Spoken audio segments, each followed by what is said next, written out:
Hi guys, I hope you all are doing well. Let's begin with our motivational quote. The high-minded man must care for more the truth than for what people think. तो जो high minded man होते हैं वो truth की care करते हैं ज़्यादा rather की लोग क्या सोचेंगे। ठीक है, चलिए बढ़ते हैं आगे अपने करंट अफेयर सेशन की तरफ। फर्स्ट क्वेश्चन आपको बताना है कि जो 68th एडिशन हुआ है फिल्म फेयर अवार्ड का वो कहाँ पे हुआ है। तो 68th एडिशन जो हुआ है फिल्म फेयर अवार्ड का वो हुआ है आपका मुंबई में।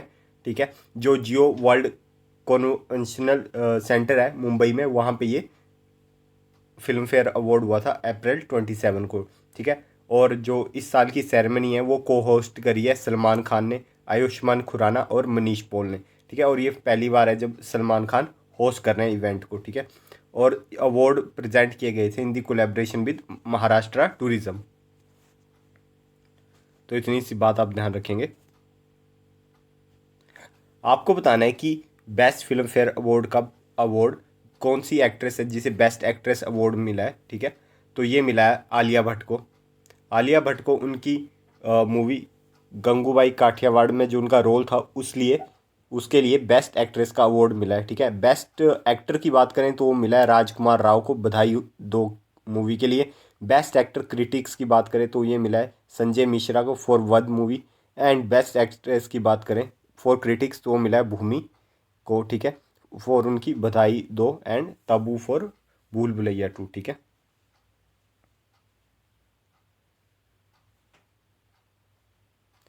आपको बताना है कि किसने वो कौन सी फिल्म है जिसने बेस्ट फिल्म का अवार्ड जीता है इन फिल्म फेयर अवार्ड 2023। तो गंगूबाई काठियावाड़ी जो फिल्म है उसे बेस्ट फिल्म अवार्ड मिला है at the film fair award 2023। और बेस्ट फिल्म क्रिटिक्स की बात करें तो वो है बधाई दो। बेस्ट डायरेक्टर का अवार्ड मिला है संजय लीला बंसाली को for their movie Gangubai Kathiawadi. ठीक है, और लाइफ टाइम अचीवमेंट अवार्ड किसे मिला है, प्रेम चोपड़ा को ये अवार्ड मिला है लाइफ टाइम अचीवमेंट अवार्ड। इतनी चीज़ आपको ध्यान रखनी है। फिल्म फेयर अवार्ड के बारे में जान लेते हैं, इसकी हिस्ट्री के बारे में। फिल्म फेयर अवार्ड एक काफ़ी ओल्डेस्ट और मोस्ट प्रीस्टिजियस फिल्म अवार्ड्स हैं इंडिया के। ठीक है, और प्रेजेंटली मतलब हर साल दिए जाते हैं। ठीक है, और इन्हें देता कौन है, तो ये टाइम्स ग्रुप के द्वारा दिए जाते हैं। ठीक है, ये पहली बार जो इंट्रोड्यूस हुए थे तो ये 1954 में इंट्रोड्यूस हुए थे। और जो इनोग्रेल सेरेमनी हुई थी 1954 में वो भी मुंबई में ही हुई थी। ठीक है, जब 1954 में अवार्ड दिए गए पहली बार वो 1952 और 1953 की जो भी बेस्ट मूवी थे एक्टर थे उन्हें दिए गए थे। ठीक है, और फर्स्ट टाइम जो फिल्म फेयर अवार्ड है, ठीक है, और जो बेस्ट फिल्म अवार्ड का जो अवार्ड मिला था वो मिला था दो बीघा ज़मीन को, जो कि डायरेक्टर करी थी बिमल रॉय ने। ठीक है, उस टाइम की बात हो रही है। ठीक है, और दिलीप कुमार पहले एक्टर थे जिन्हें ये बेस्ट फिल्म फेयर अवार्ड मिला था for his performance in the film दाग। ठीक है, और मीना कुमारी को बेस्ट एक्ट्रेस का अवार्ड मिला था for her role in the film Baiju Bawra. ठीक है, तो अभी के अवार्ड आप प्लीज़ ध्यान रखिएगा। ठीक है, Kashi Telugu Sangam Ganga Pushkara Aradhana a cultural programme was organise in which city. तो काशी तेलुगु संगम गंगा प्रोग्राम ये ऑर्गेनाइज हुआ है वाराणसी में। प्राइम मिनिस्टर नरेंद्र मोदी ने एड्रेस किया था इसे काशी तेलुगु संगम गंगा पुष्करा आराधना। ठीक है, to be held in Varanasi. ठीक है, वर्चुअली उन्होंने इनोग्रेट भी किया था, इसे एड्रेस किया था। एक कल्चरल प्रोग्राम है जो ऑर्गेनाइज करवाया गया था वाराणसी में। ठीक है, और गंगा पुष्करा कमेंस ऑन दी 22 अप्रैल को स्टार्ट हुआ था और 3 मई को ये 3 मई तक चलने वाला है। और ये 12 दिन का इवेंट है। ठीक है, यहाँ पे लार्ज मतलब काफ़ी लोग आएंगे आंध्र प्रदेश और तेलंगाना से। ठीक है, to visit Kashi offer prayer to their ancestor. और ये जो फेस्टिवल है is celebrated after every 12 years.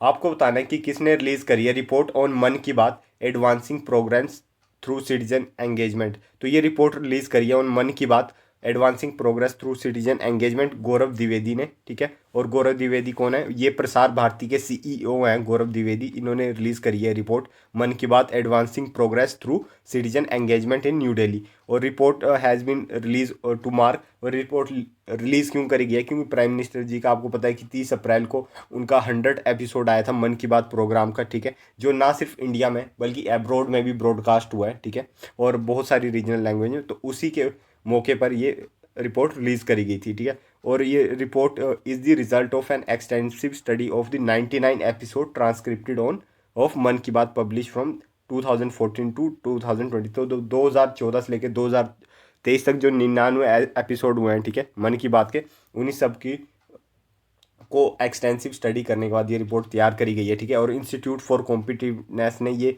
Prepare करी है report by using natural language processing tools. Prasar Bharati के सीईओ ने हाईलाइट किया है कि जो मन की बात है ना, उसे मतलब ट्रांसलेट किया जाएगा 22 इंडियन लैंग्वेज में, 29 डायलेक्ट्स में और 11 फॉरेन लैंग्वेज में by All India Radio. In addition to English the programme is broadcast in 11 foreign languages, ठीक है। तो जैसे 11 फॉरेन लैंग्वेजेस जिसमें मन की बात ब्रॉडकास्ट हुआ था, उसमें से थी फ्रेंच, चाइनीज़, इंडोनेशिया, तिब्बतियन, ठीक है, Burmese, Baluchi, Arabic, Pashto, Persian, Dari and Swahili, ठीक है। तो इन डिफरेंट वेरियस लैंग्वेजेस में, ठीक है, 22 तो इंडिया की जो शेड्यूल लैंग्वेज है, 8th शेड्यूल में उन पे हुआ, ठीक है, ट्रांसलेट, ठीक है। उसके अलावा 29 डायलेक्ट्स और 11 फॉरेन लैंग्वेज, ठीक है।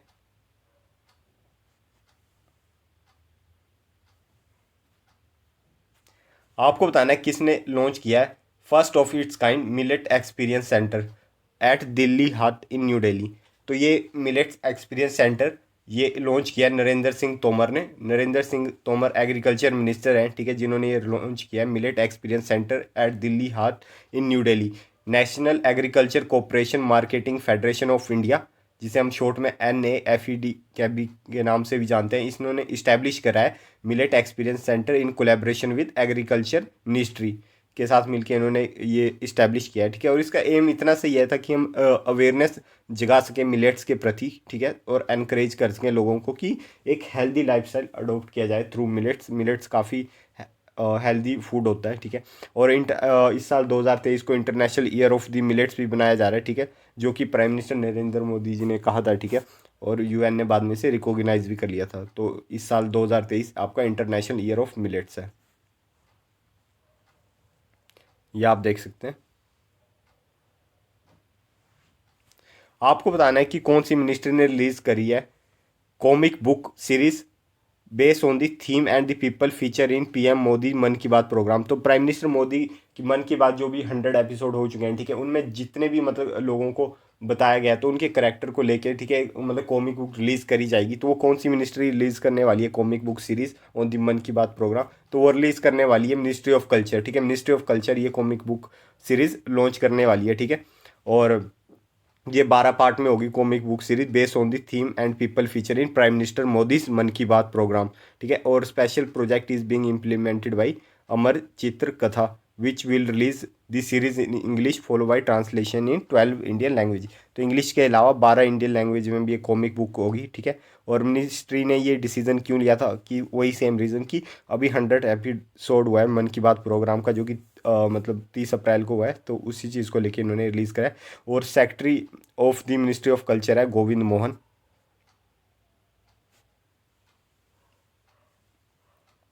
आपको बताना है संघाई कोऑपरेशन ऑर्गेनाइजेशन की जो डिफेंस मिनिस्टर की मीटिंग हुई है वो कहाँ पे है, मतलब हुई थी? तो ये हुई है न्यू दिल्ली में। SCO की डिफेंस मिनिस्टर की मीटिंग हुई है न्यू दिल्ली में, ठीक है। राजनाथ सिंह जी ने चेयर करी और इस मतलब मीटिंग में China, Kazakhstan, Kyrgyzstan, Russia, Tajikistan, Uzbekistan सारे मेंबर कंट्री थे।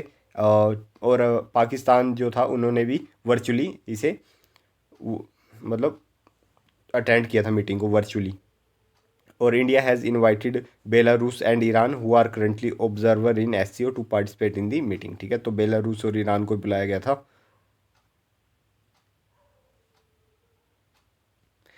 एमिरेट्स ने, जो एमिरेट्स एयरलाइन है, ठीक है, उन्होंने अनवील किया है वर्ल्ड का पहला रोबोटिक चेक इन असिस्टेंट, ठीक है। तो आपको बताना है इससे पहले जो रोबोट उन्होंने अनवील किया है, ठीक है, तो इसका नाम क्या है? तो इसका नाम है सारा, ठीक है। सारा इस रोबोट का नाम है। दुबई बेस एयरलाइन आपको होता है एमिरेट्स, ठीक है, has unveil its latest innovation in the world first robotic check in assistant name Sara, ठीक है। और system is a part of the new city check in and travel store that is set to launch in Dubai financial district. Sara will match customer, ये मतलब customer के face को और उनके मतलब विद स्कैन पासपोर्ट तो पूरा data match कर लेगी, ठीक है। और robot equip with facial recognition technology and can print boarding passes boarding passes making the check in process more efficient. तो ऐसा ये कुछ रोबोट है, आप देख सकते हैं, सरा इसका नाम है। वर्ल्ड बैंक ने अप्रूव करा है $1.25 बिलियन का financing for 3 new project in which country. तो ये बांग्लादेश के लिए इन्होंने अप्रूव कर दिए हैं $1.25 बिलियन के 3 नए project to help Bangladesh achieve greener and more resilient development and greater inclusion. ठीक है, the financial was approve after the meeting of the bank to discuss the new country partnership framework for Bangladesh. ये आप देख सकते हैं बांग्लादेश का map. Next question, finance minister Nirmala Sitharaman ji ने launch करी है रिफ्लेक्शन। तो आपको बता दें जो रिफ्लेक्शन ये बुक है, ये किस, इसके ऑथर कौन है? ये काफ़ी एमिनेंट बैंकर है, तो इनका नाम है नारायण वागुल। ठीक है, तो नारायण वागुल ने ये बुक के ऑथर हैं रिफ्लेक्शन के, जो निर्मला सीतारमन जी ने लॉन्च करी थी। ठीक है, और इस बुक में बताया गया पूरा उनका मतलब जो भी उनका फाइनेंशियल फील्ड में जो भी एक्सपीरियंस रहा है उसके बारे में बताया गया है बिल्कुल। तो रिफ्लेक्शन इस बुक का नाम है, ध्यान रखिएगा। World day for safety and health at work is being observe on which day? तो world day for safety and health at work ये ऑब्जर्व किया जाता है अप्रैल 28 को। ठीक है, और इन 2003 जो इंटरनेशनल लेबर ऑर्गेनाइजेशन उन्होंने डेजिग्नेट कर दिया था world day for safety and health at the work as an annual global initiative, और इस डे को ऑब्जर्व किया जाता है on the same date as the adoption of the occupational safety and healthy convention by the ILO which occurred on April 28, 1971। और इस बार की theme क्या थी? A safe and healthy working environment as a fundamental principle and right at work. तो ये आप देख सकते हैं। आई होप आपको ये लेक्चर पसंद आएगा। मिलते हैं अपने नेक्स्ट लेक्चर में, तब तक टेक केयर।